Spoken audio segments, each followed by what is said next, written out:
Hello everyone and welcome back to another tutorial where I'm going to show you how you can download and install the Walking Dead Telltale series on your PC. So let's get started right away. First of all, open up the Steam application on your device and make sure that you are logged in using your email address and your password.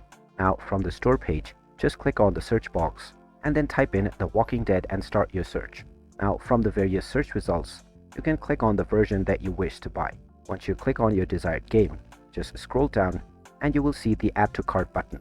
You can also watch the trailer and check the reviews of the game within this page. After clicking on Add to Cart, you can click on View My Cart to proceed for the payment. When you click on Continue to Payment, you can then choose your payment method.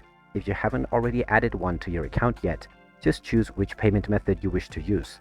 And when you continue forward, you will be asked to enter your credentials. If you have chosen PayPal for instance, just log into your PayPal account using your email address or your phone number and your password.